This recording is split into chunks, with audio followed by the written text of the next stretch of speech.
A man known for serving the Erie community for many years was honored this afternoon.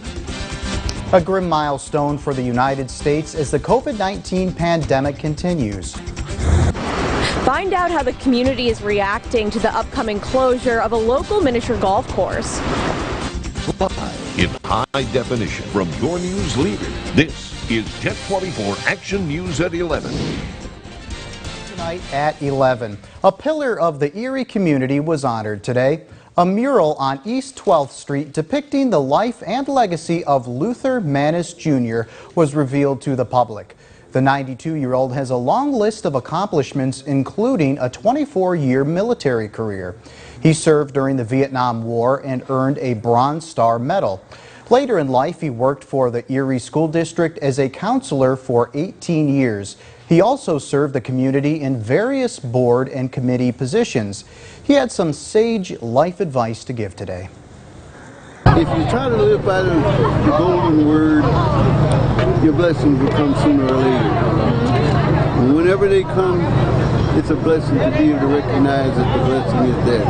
And I'm blessed.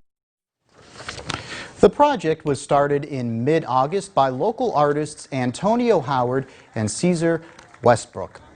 Just days after the death of Justice Ruth Bader Ginsburg, a political showdown is unfolding on Capitol Hill to fill her vacant seat. President Trump says he wants the Senate to act now. Washington correspondent Raquel Martin talked to lawmakers on both sides about the battle to come.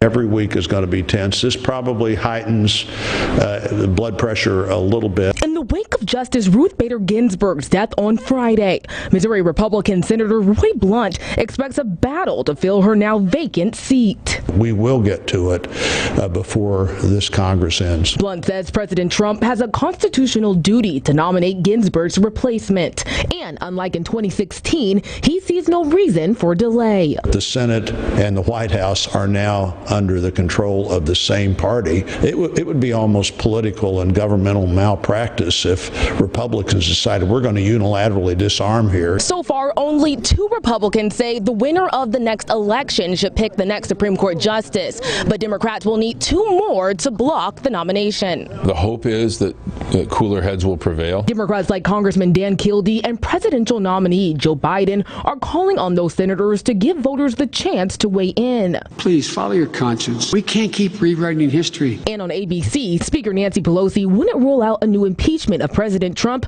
as a way to slow down the Senate. We have our options. We have arrows in our quiver that I'm not about to discuss. Absolutely outrageous. The idea that you would talk about impeaching the president for doing what the Constitution says. President Trump says he plans to nominate a woman to fill the seat this week. In Washington, Raquel Martin, Jet 24 Action News.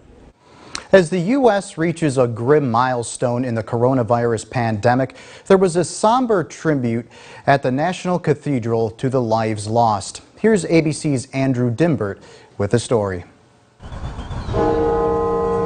At the National Cathedral in Washington, D.C., the bell tolling 200 times Sunday afternoon, once for every 1,000 lives lost to the coronavirus in the United States as the country nears that grim milestone.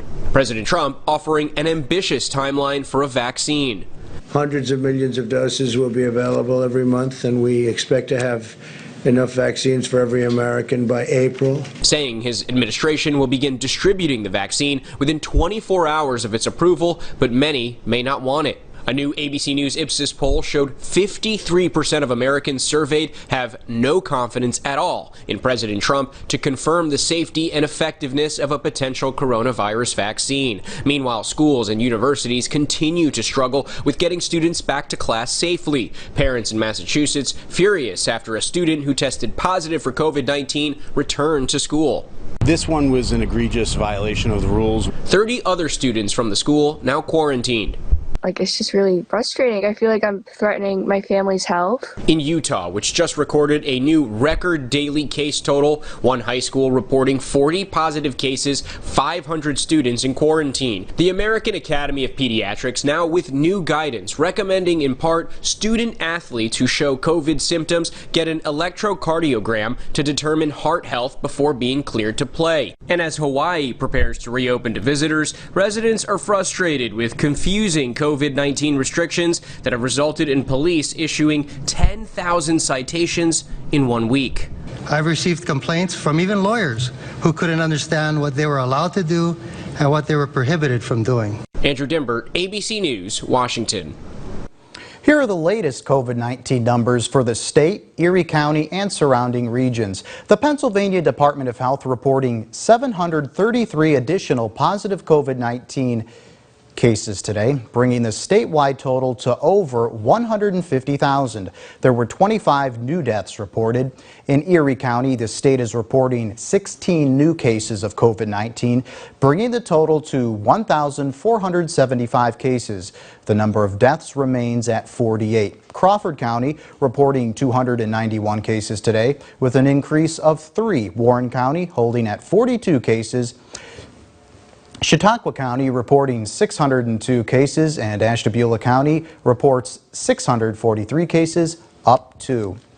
Governor Tom Wolf's newest mandate is going into effect tomorrow.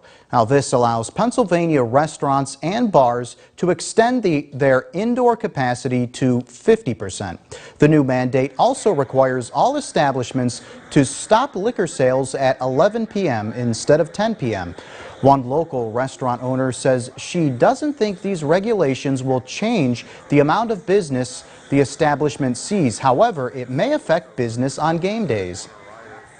Sunday, Monday, and Thursday nights, when you have a game on, if that game goes beyond 10 or 11 o'clock or the game goes into overtime, you hate to kick everybody out and say, okay, you got to go home and watch it. So I think we're just going to have to cross that bridge when we get to it. And formerly, establishments were only allowed to operate at 25% occupancy. And coming up on Jet 24 Action News at 11, one popular Erie attraction will be closing down for good soon. Community members are sad to see it go, but that's after Craig's forecast. Hey, Craig. Hey, Brian, we're kind of beating the same drum here as we head into the first half of the week. More sunshine, no big rain chances. We go over the forecast next.